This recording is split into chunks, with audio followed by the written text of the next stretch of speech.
aux questions de Pascal Labarrère.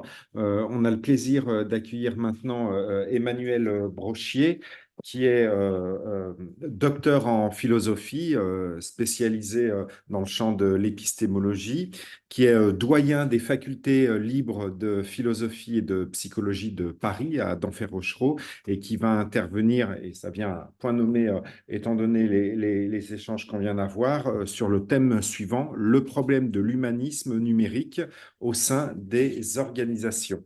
On est heureux de t'accueillir, Emmanuel, et je te passe la parole. Voilà, j'espère que vous m'entendez. Merci beaucoup, Michael. Merci aux échanges qui viennent d'avoir lieu, Michael et Pascal. Effectivement, ça ouvre complètement mon intervention, puisque je vous proposais de réfléchir en philosophe que je suis sur le problème de l'humanisme numérique, qui est un problème qui ne concerne pas simplement les organisations, mais qui s'applique totalement à la question des organisations et du management. Le concept d'humanisme numérique est apparu en 2011 avec Milad Douei, qui est un anthropologue. Il est apparu suite à l'anthropologue Lévi-Strauss qui distingue trois âges de l'humanisme. En parlant de l'humanisme, en fait, on est en train de parler du cadre de l'éthique. Voyez, du cadre des paradigmes, si vous voulez, de l'éthique, on pourrait dire de la méta-éthique, mais derrière tous ces débats éthiques, sans doute qu'il y aura un débat démocratique, mais il risque d'être aussi un dialogue de sourds, parce qu'il y a des paradigmes différents qui existent, et il y a eu déjà plusieurs formes d'humanisme. Lévi-Strauss notait en 1956, c'est-à-dire à peu près au moment de la naissance de l'IA, trois formes d'humanisme: l'humanisme de la Renaissance, dans le contexte des textes antiques; l'humanisme exotique, dans le contexte de la culture orientale et d'Extrême-Orient; et puis l'humanisme démocratique, qui faisait référence, disait Lévi-Strauss, à la totalité des activités humaines. Et c'est là que Milad et Douei, à sa suite, va dire que le numérique en général et l'IA en particulier, eh bien, constituent un nouveau contexte. Un nouveau contexte qui va impliquer, eh bien, une nouvelle forme d'humanisme. Cet humanisme que propose Milad Douei est un humanisme qu'on pourrait situer entre deux extrêmes, en quelque sorte. Un premier qui pose la question éthique, on verra comment, et qui est, avec Jean-François Lyotard, le concept de postmodernité. C'est d'une certaine manière l'idée qu'avec l'IA, c'est la fin de l'éthique, c'est la fin de l'humanisme.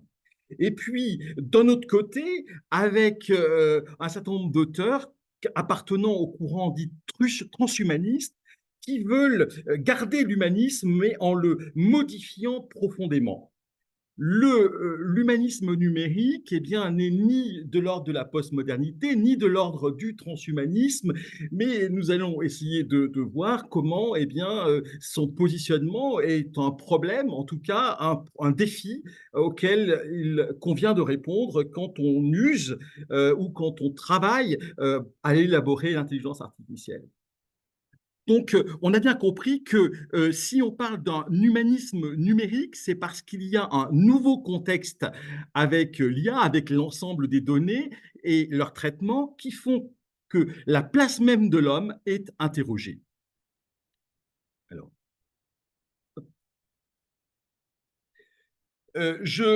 qui dit humanisme, si vous voulez, il en va de l'humanisme numérique comme pour l'humanisme des Lumières, l'humanisme classique.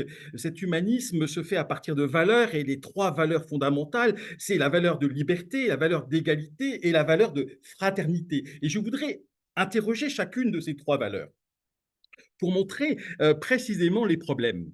Et je voudrais commencer par la valeur de liberté que l'on va envisager dans trois perspectives différentes, à partir de trois documents. Vous savez, l'informaticien travaille à partir d'une machine, le psychologue ou le scientifique à partir d'une expérience, le philosophe travaille sur la base de textes.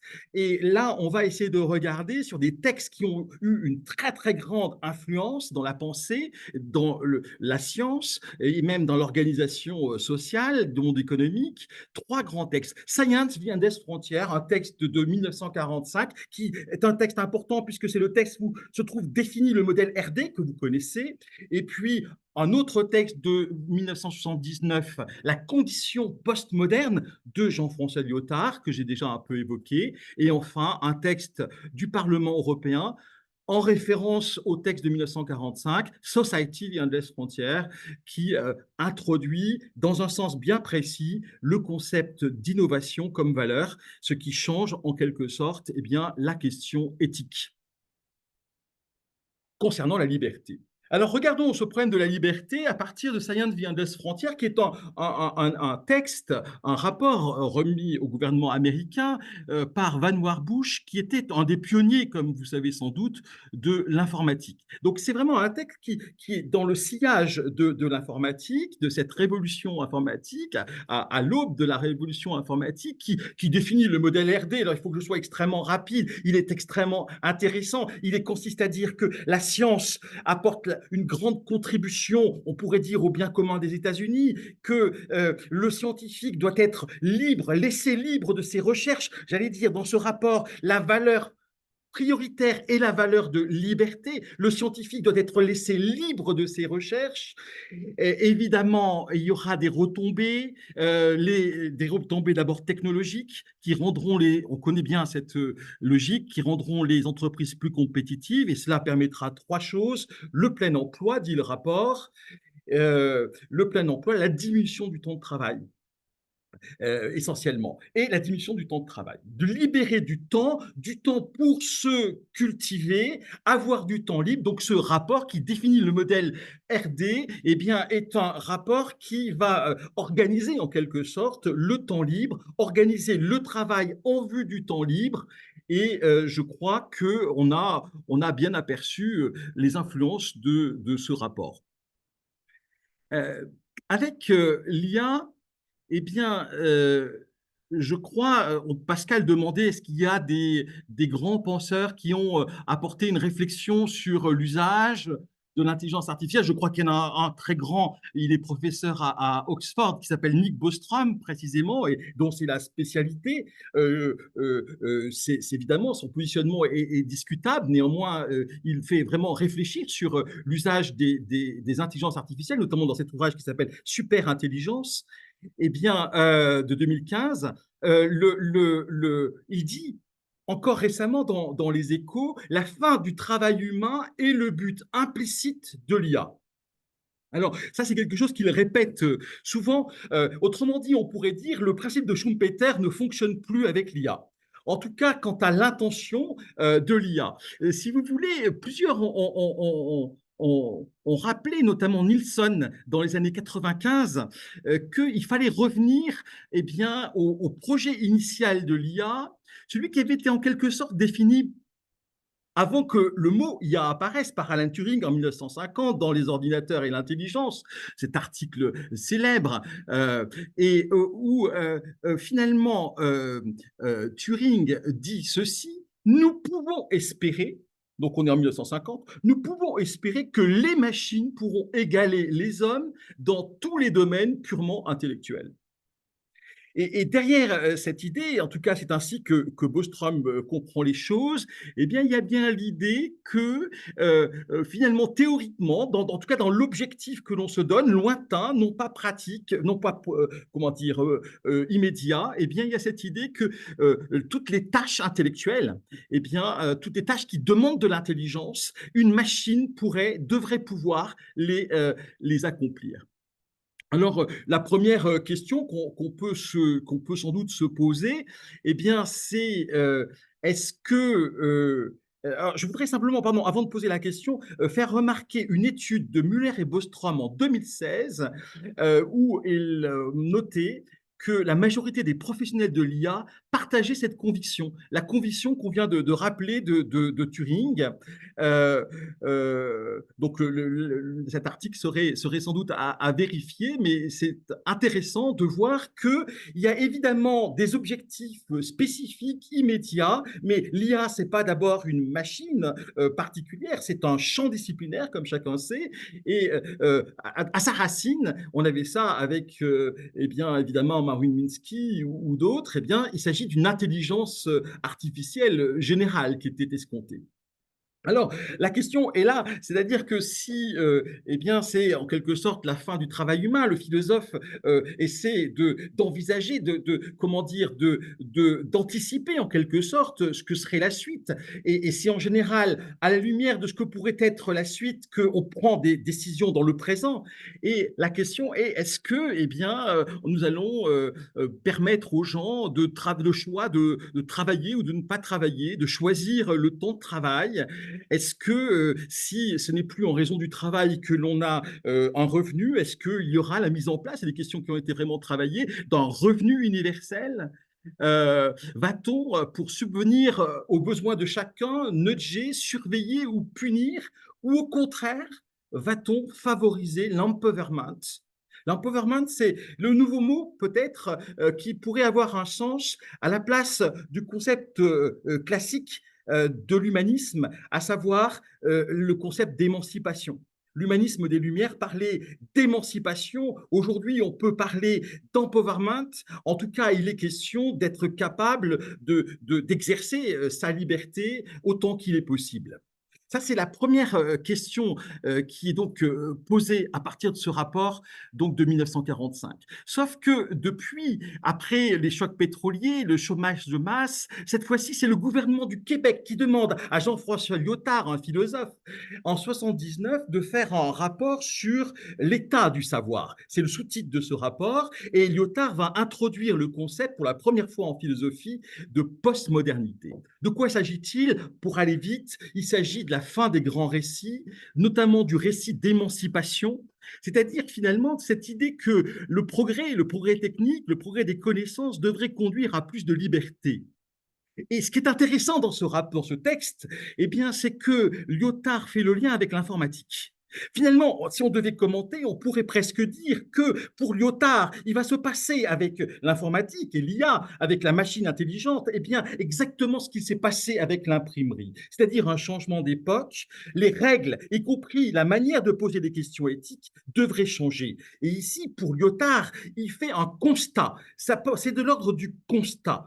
Il a une formule qui est assez intéressante. Il dit on n'achète pas des savants parce que finalement, puisqu'il n'y a plus le récit d'émancipation, c'est pas en vue de la liberté. Il se demande mais qu'est-ce qui est le moteur? En quoi consiste le moteur de la recherche? Il dit on n'achète pas des savants, des scientifiques et des techniciens pour savoir le vrai, mais pour augmenter la performativité, pour augmenter la performance. Et donc, vous comprenez, ici, il y a bien un changement de paradigme parce que la technique n'a plus pour but l'émancipation, l'empowerment, c'est-à-dire l'humain. La technique a pour objectif l'augmentation de sa propre puissance. Elle n'a pas d'autre finalité en quelque sorte qu'elle-même, c'est un toujours plus de puissance qui constitue l'objectif. Autant dire que dans ce rapport intitulé La condition postmoderne, eh bien c'est la fin de l'éthique en quelque sorte. On peut toujours faire des moratoires, on peut toujours faire des règlements, légiférer, mais en fait la technique eh bien, a sa propre logique qui n'est pas en elle-même au service de l'humain. On pourra discuter là-dessus, évidemment, mais ce qui est intéressant, c'est de voir qu'il y a une suite. Ces rapports peuvent être vraiment lus à la suite les uns des autres. En 1998, Édith Cresson, au Parlement européen, commandite un rapport qui s'intitule cette fois-ci Society, the Endless Frontier. Dans ce rapport, eh bien, on a d'abord la liberté qui est dénoncée comme une idéologie. Vous voyez, le contre-pied, en quelque sorte, par rapport au rapport Science Beyond Frontières, c'est-à-dire que dans l'éthique, eh bien, la valeur prioritaire ne doit pas être la liberté, surtout pas la liberté du savant. On va bien financer ces recherches, mais à condition qu'il soit en mesure de de faire la preuve que sa recherche est innovante. Cela, on le connaît bien. Attention, il ne faudrait surtout pas croire que l'innovation consiste en le fait de produire quelque chose de nouveau qui n'aurait jamais été produit par d'autres. Non, l'innovation telle que définie dans ce rapport, c'est l'idée que le résultat obtenu, eh bien, doit avoir un impact sociétal. Un impact sociétal qui fait l'objet d'un consensus. Et je crois que pour bien montrer cette dynamique d'innovation, eh bien, on peut regarder un autre rapport, un rapport américain cette fois-ci, un rapport de 2002, un rapport extrêmement connu, puisqu'il va introduire l'acronyme NBIC, c'est le rapport City NBIC de Rocco et Bainbridge, dans lequel eh bien, on va évidemment distinguer ces disciplines, les nanotechnologies, les biotechnologies, l'informatique, les sciences du cerveau, mais surtout ce qu'il faut voir, c'est que cette interdisciplinarité qui promet en quelque sorte une accélération du progrès technologique, eh bien, elle a comme catalyseur, on pourrait presque dire, l'intelligence artificielle. L'intelligence artificielle est au cœur, en quelque sorte, je pense qu'on peut affirmer, des NBIC.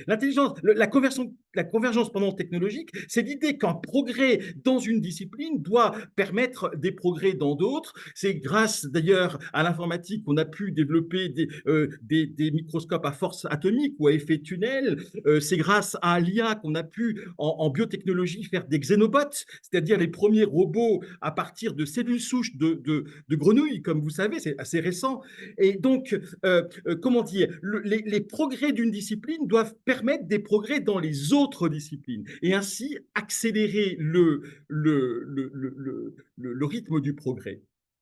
Je crois que ceci est quelque chose qui est important à prendre en compte, car dans le rapport de 2002, par exemple, donc on était en 2002, il y a des personnes plus expertes que moi dans l'histoire de l'IA, mais en 2002, je crois qu'on était encore loin de la traduction, de la capacité de traduire et de traduction correcte, en tout cas pour le langage ordinaire, au moins entre l'anglais et le chinois, eh bien, où je crois on a les meilleures traductions pour l'instant, eh bien, en tout cas, dès 2002, dans le rapport, il est vraiment dit que eh bien, ce développement technologique permettrait de lever les barrières linguistiques, par exemple, tout comme d'éradiquer des maladies incurables, réputées incurables, ce qui peut tout à fait avoir une signification.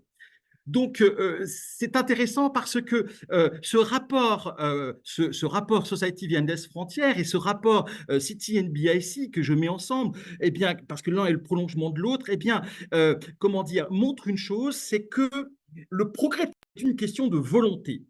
Il y a une volonté. Donc, vous voyez, j'oppose vraiment deux tendances. Il y a une première tendance, celle de Lyotard, qui est de dire, ben, il n'y a plus de volonté. Il y a comment dire, un développement technique qui fonctionne par lui-même, d'un côté, et c'est la fin de l'éthique, la fin des grands récits. Et de l'autre, il n'y a plus de questions philosophiques pertinentes. Toutes les régulations qu'on va mettre vont sauter, en quelque sorte, parce qu'on ne cherche que l'augmentation de la performativité, et de l'autre, il y a une volonté, mais ce n'est plus une volonté individuelle, c'est une volonté collective. Society Beyond Frontières. C'est une volonté, alors à ce moment-là, qui est une volonté collective.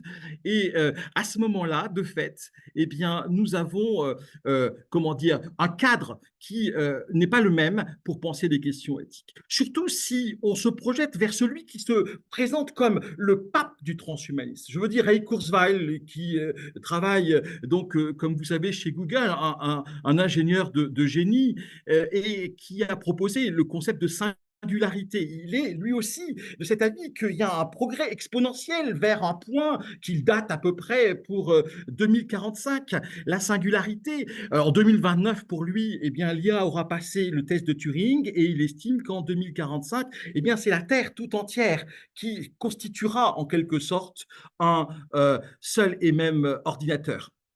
En fait, c'est loin d'être sot comme proposition, mais ce qu'il faut noter, c'est qu'à ce moment-là, vous voyez, on n'est plus dans l'humanisme digital. Dans l'humanisme digital, finalement, c'est comment rester libre dans le contexte de l'IA.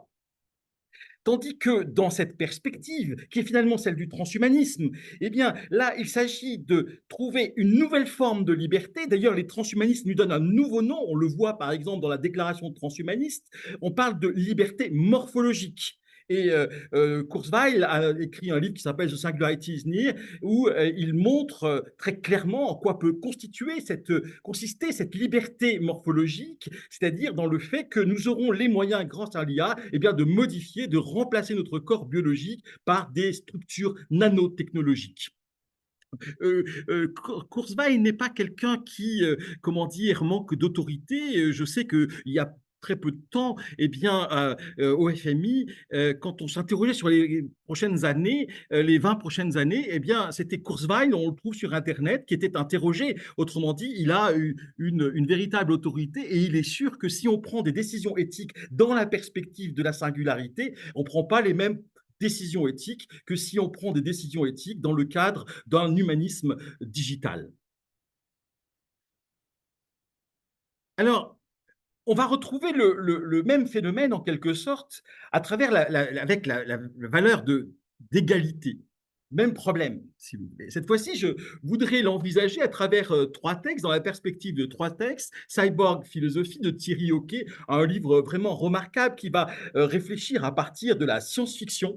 C'est un livre de philosophie, mais à partir de la science-fiction qui, comme vous le savez, on considère désormais qu'elle appartient au genre prophétique en quelque sorte. C'est comme ça qu'on classe désormais la science-fiction. Et puis, notre rapport du Parlement européen, de Mady Delvaux, là, il ne s'agit plus de science-fiction, mais où il a été question d'accorder le statut de personne électronique aux machines intelligentes. Et puis enfin, Homo Deus d'Harari, dont vous avez entendu parler si vous ne l'avez pas déjà lu.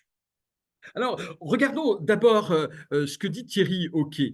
En fait, si vous voulez, à partir de la science-fiction, ici, à partir de Terminator et de Matrix, nous sommes en 2011, eh bien, il remarque que ce sont les conceptions de Descartes d'une part ou de Canguilhem d'autre part qui ont vraiment changé, évolué. C'est-à-dire que pour Descartes, le corps humain était modélisé comme une machine. C'est l'animal-machine. Canguilhem, au XXe siècle, a renversé en quelque sorte cette vision. Et on voyait cette fois-ci non plus la machine comme une machine simplement, mais la machine comme un organe. La machine, pour Canguilhem, est le prolongement du corps humain. On pourrait dire l'intelligence artificielle serait alors le prolongement de l'intelligence humaine. Mais avec la science-fiction, fait remarquer Thierry Hoquet, eh bien, c'est une autre conception, c'est un autre paradigme qui arrive, à savoir eh bien, le fait que la machine doit être considérée, ou plutôt est déjà considérée par la science-fiction comme un organisme. Elle n'est pas un organe, le prolongement du corps humain, mais elle est un organisme. Ça veut dire qu'elle a ses intérêts propres. La machine a ses propres intérêts. Alors évidemment, on est dans l'ordre de la science-fiction, mais quand on ouvre eh bien, l'ouvrage classique, l'ouvrage de référence de Russell et Norvig sur l'intelligence artificielle, une approche moderne, eh bien, on retrouve cette idée. Les auteurs font remarquer au tout début que le paradigme de l'IA eh bien, est un paradigme où il s'agit d'apprendre à résoudre des problèmes, c'est-à-dire à atteindre des finalités, mais que ces finalités ne sont pas nécessairement au service de l'homme et qu'il y a un danger, qu'il faudrait, sans doute, disent les auteurs, en présentant ce paradigme actuel, il faudrait sans doute trouver un nouveau paradigme. Bref, ils accordent l'idée ici présentée par Thierry Hoquet, selon laquelle eh bien, la machine en elle-même a ses buts, a ses objectifs propres qui ne sont pas nécessairement ceux de l'homme. Et donc, on doit pouvoir la considérer comme un organisme. Vous comprenez que à ce moment-là, ça pose un problème, ça va poser un problème par rapport à la question de l'égalité. Surtout si la machine eh bien, devait égaler l'homme, ce qui n'est ce qui est loin d'être le cas, bien sûr, ou même être supérieur à l'homme. Mais dans l'ouvrage donc de Norvig et Russell, eh bien, ils disent bien, ils posent cette question, atteindrons-nous l'objectif visé depuis longtemps? Donc, c'est l'ouvrage sur l'IA qui présente le paradigme actuel. Atteindrons-nous donc l'objectif visé depuis longtemps? La création d'une intelligence comparable ou supérieure à l'intelligence humaine. Et ce qui est intéressant, c'est qu'il laisse la possibilité d'une telle intelligence. Vous voyez, on n'est plus dans la science-fiction, on pourrait presque dire que la réalité pourrait rattraper la science-fiction. Dans un ouvrage magnifique, Daniel Handler, qui est lui aussi académicien à l'Académie des sciences morales et politiques, dans son ouvrage assez récent sur l'intelligence humaine, l'intelligence artificielle, la double énigme, attaque les arguments de Kurzweil en faveur de la superintelligence. Mais il ne prend pas en compte ceux de Bostrom, qui sont assez forts. Bostrom argumente dans Superintelligence en disant ceci, grosso modo, c'est que l'IA, la technique, elle progresse toujours en imitant la nature, soit dans ses processus, soit dans ses résultats. Et à partir du moment où nous serons capables d'imiter davantage, mieux, en quelque sorte, le cerveau humain qui a produit la pensée, cerveau humain que la nature a produit, eh bien, à ce moment-là, on devrait pouvoir produire au moins aussi bien, faire quelque chose, une intelligence au moins aussi compétente que l'intelligence humaine. Et dans la mesure où il s'agit de la raison qui produit l'intelligence artificielle, alors que c'est la nature, par un jeu de hasard et de nécessité, qui a produit le cerveau, eh bien, on devrait pouvoir faire mieux. Et Bostrom d'ajouter, non seulement c'est possible, théoriquement possible, pour la raison qu'on vient d'indiquer, mais eh bien, c'est aussi souhaitable. C'est notamment souhaitable parce qu'il pourrait y avoir des intelligences artificielles hostiles et il faut pouvoir développer des super-intelligences pour pouvoir se protéger d'intelligences artificielles qui seraient hostiles. Encore une fois, je répète, je fais que redonner eh bien, un argument de quelqu'un qui est professeur d'éthique à Oxford. Le point est le suivant, mais alors à ce moment-là, si on a une super intelligence, si on a une intelligence artificielle équivalente, générale, équivalente dans tous les domaines donnés à l'intelligence humaine en termes de compétences, eh bien, est-ce qu'il ne faut pas lui accorder des droits? Est-ce qu'on ne doit pas lui donner des droits? Je pense à Laurent Alexandre qui a été évoqué tout à l'heure parce que c'est je crois, un transhumanisme. Le transhumanisme étant quelqu'un qui réfléchit sur l'éthique, notamment des nouvelles technologies. Eh bien, Laurent Alexandre, à plusieurs reprises, dit que l'homme sera le complémentaire de l'IA. Si l'homme est le complémentaire de l'IA, c'est que l'IA n'est pas le prolongement de l'homme, en quelque sorte. C'est que l'homme devient bien au service de l'IA. À ce moment-là, quelle égalité y a-t-il entre la machine et l'homme? Si l'intelligence devient une super intelligence, ne devons-nous pas accorder des droits aux machines? Là, il y a des questions qui se posent, qui sont posées par certains philosophes.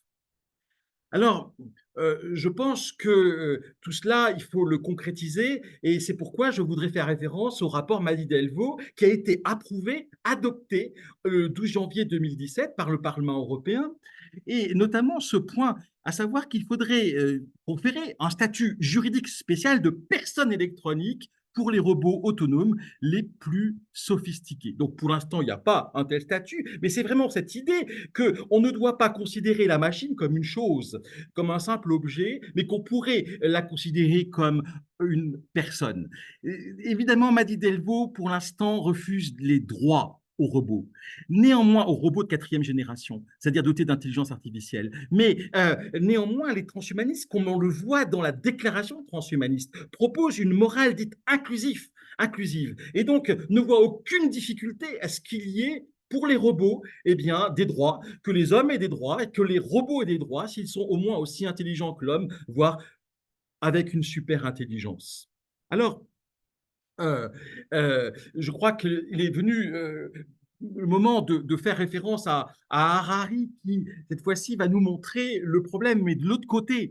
C'est-à-dire que, vous voyez, on a une tendance à accorder des droits à valoriser en quelque sorte des machines intelligentes, on aurait cette tendance, mais on pourrait avoir aussi la tendance de l'autre côté à dévaloriser certaines personnes, à dévaloriser des personnes qui ne sont pas capables d'user de l'intelligence artificielle, c'est-à-dire ce que Harari appelle ici les inutiles. Et il dit il est convaincu qu'il y aura, avec le développement technologique, une masse d'inutiles. Ce n'est pas quelques hommes qui ne se seront pas mis, comment dire, qui ne seront pas suffisamment formés à l'IA. Il est convaincu qu'il y aura une masse de personnes dont le travail sera absolument inutile, une masse de personnes qui n'auront pas l'usage, ne seront pas bien usées de l'IA et qui ne seront pas productifs en quelque sorte. Et alors il pose la question, que feront-ils de leur journée? C'est une question éthique. Eh bien, il répond, les inutiles pourraient passer toujours plus de temps dans les mondes de la réalité virtuelle 3D, c'est-à-dire le métaverse, qui leur procurerait bien plus d'excitation et d'intensité émotionnelle que la glauque réalité extérieure. Pour un transhumaniste, il n'y a pas de différence réelle entre le réel et le virtuel, parce que dans les deux endroits, on éprouve les mêmes émotions, et même là, le texte le dit, eh bien, on a davantage d'émotions, en quelque sorte, dans l'ordre de la réalité virtuelle. Donc, vous comprenez que là, à ce moment-là, on a d'un côté des inutiles et de l'autre, pour reprendre l'expression d'Harari, des dieux. Vous comprenez que l'intelligence artificielle est en train d'être clivante au point qu'il y a une sorte de rupture d'égalité entre les uns et les autres, entre ceux qui utiliseront l'IA et ceux qui ne l'utiliseraient que pour, en quelque sorte, eh bien, un certain plaisir, un certain bonheur, une intensité émotionnelle. Donc, il me semble qu'il y a de vraies questions. Il ne faudrait surtout pas attendre pour se les poser que les dispositifs fonctionnent, parce que c'est toujours trop tard quand les choses sont là. Comment dire, la prudence, en quelque sorte, réclame d'être capable d'anticiper. Je voudrais, si vous me permettez, dire un mot, et j'essaierai d'être rapide, sur la troisième valeur, la valeur de fraternité, qui est mise à mal par le problème de la cancel culture. D'ailleurs, qui est un problème très lié aux réseaux sociaux et donc aussi, finalement, aux résultats de l'intelligence artificielle. Pour aller vite, la cancel culture, comme vous le savez, c'est cette capacité, pour donner simplement un exemple, de faire en sorte qu'une personne voit tout son réseau d'amis eh bien, se retourner contre elle pour l'annuler, pour faire en sorte qu'il y ait une mort sociale en quelque sorte, parce que comment dire, l'entourage, le réseau condamne par exemple certains propos, un certain comportement. La cancel culture, ça peut aussi concerner certains faits de culture, hein, de littérature ou de l'art ou de l'histoire. C'est vraiment une culture de l'oubli, de l'effacement. J'étais il n'y a pas très longtemps à l'ONU, je suis intervenu sur l'IA et les ambassadeurs et tous ceux qui travaillaient à l'ONU, eh bien, j'ai perçu qu'ils étaient très, très inquiets, notamment pour des petites cultures, pour des pays où la culture n'est pas dominante, elle est minoritaire, elle n'est pas en anglais, elle est dans des langues qui sont très peu parlées, et ils avaient peur d'être invisibilisés par l'IA en quelque sorte. Donc il y a bien un problème de fraternité, il y a un problème de solidarité, et j'aimerais en parler du point de vue de l'humanisme numérique en allant convoquer un auteur extrêmement intéressant qui s'appelle Bergson dans un discours justement à teneur humaniste profonde qui s'appelle La politesse. C'est un discours de 1885 et Bergson distingue trois sortes de politesse. La politesse, c'est l'art de vivre en société. Quelqu'un a dit tout à l'heure que le plus important, c'était justement de ne pas être isolé de par l'IA, mais de pouvoir être dans un collectif. Eh bien, c'est la question de la politesse. C'est la question de la politesse, de ces outils en quelque sorte pour bien vivre le fait de vivre ensemble. Et là, Bergson distingue trois formes de politesse. La politesse des manières, la politesse de l'esprit et la politesse du cœur. J'en dirais un simple mot parce que ces distinctions sont souvent pas données, mais on connaît bien la politesse des manières. Bien souvent d'ailleurs, on ne sait plus bien en quelque sorte le sens qu'elle peut avoir. Je renvoie à un livre de Dominique Picard, une psychologue, professeure de psychologie à Paris 13, je crois, professeur émérite. Pourquoi la politesse, le savoir-vivre contre les incivilités l'humanité. C'est un ouvrage de psychologie qui est absolument remarquable et qui va traiter de la question du respect, notamment. Du respect. La politesse, c'est être capable de valoriser l'image de l'autre, c'est ainsi qu'elle en parle. Et finalement, il y a cette question de respect que le philosophe connaît bien. Et le respect, c'est une crainte, le respect, c'est une émotion. C'est une émotion vécue. C'est-à-dire qu'il y a une chose que l'IA ne peut pas faire, elle peut sans doute lire nos émotions, elle peut sans doute simuler les émotions, mais elle ne peut pas vivre les émotions. Et précisément, dans le lien social, si on veut bien vivre, le fait de vivre ensemble, eh bien, il faut avoir une intelligence émotionnelle, il faut avoir les justes émotions, en quelque sorte, pour avoir des relations heureuses, réussies. C'est, me semble-t-il, l'un des enjeux de l'humanisme numérique. Ça, c'est pour la politesse des manières. Il est question chez Bergson également de la politesse de l'esprit, et je serai rapide. C'est cette idée, vous voyez, regardez comment il en parle lui-même, il s'agit de se mettre à la place des autres. C'est une forme d'empathie, c'est une sorte de pensée élargie, de se mettre à la place des autres, de s'intéresser à leurs occupations, de penser à leurs pensées, de revivre leur vie. En un mot, de s'oublier soi-même. En cela consiste la politesse de l'esprit, laquelle n'est guère autre chose, semble-t-il, qu'une espèce de souplesse intellectuelle. Et ça, je crois que c'est important. Aujourd'hui, où on a des débats clivants, on est pour, on est contre, on a des rapports de force, des débats qui sont des rapports de force, le philosophe rappelle qu'il faut qu'il y ait une élégance de l'esprit, que l'intelligence, c'est le lieu de l'élégance, d'une forme de politesse, c'est la capacité à aller comprendre quelqu'un avec qui on ne partage pas les idées. Par exemple, pour moi, je ne suis pas du tout transhumaniste et j'ai beaucoup travaillé le transhumanisme et je pense que les transhumanistes ont des arguments extrêmement sérieux et qu'il faut, plutôt que de dire c'est dangereux, plutôt que de dire c'est pas bien, eh bien, exercer une politesse de l'esprit pour, évidemment, comprendre ce qui est en jeu avec le transhumanisme, cette posture-là. Cette cette politesse de l'esprit, elle s'impose, car sinon on fait comparaître les idées d'autrui, dit encore Bergson, devant les appétits et les désirs. Sinon, il y a des biais cognitifs, on pourrait dire. Nos pensées sont biaisées. Et surtout, parce que les doctrines les plus opposées en apparence ont un principe commun.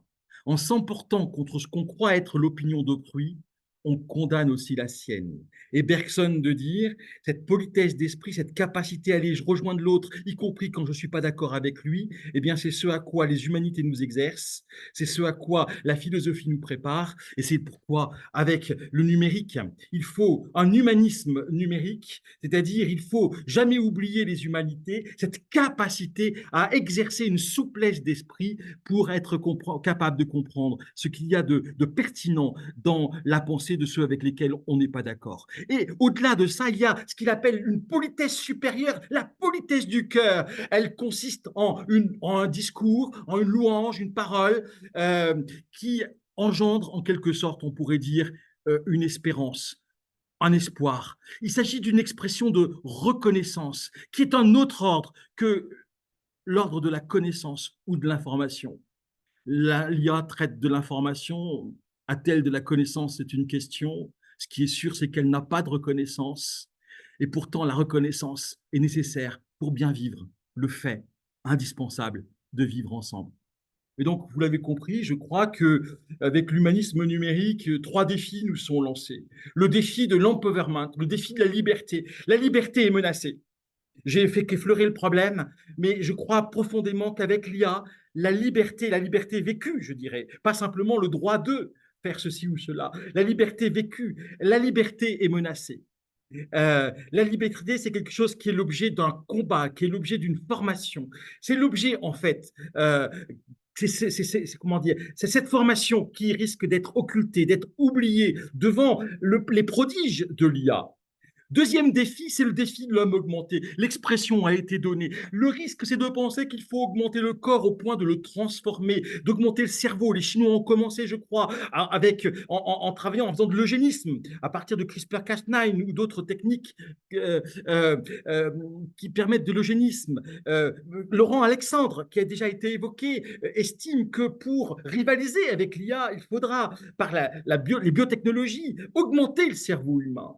Est-ce qu'il faut se servir des techniques pour modifier profondément le corps? C'est la vision transhumaniste. Ou est-ce qu'au contraire, il va falloir, à mesure que se développe l'IA, que de nouveaux paradigmes apparaissent, eh bien, on développe également et fortement, eh bien, nos humanités, notre sens de la littérature. Quelqu'un a fait remarquer tout à l'heure qu'il était important de lire.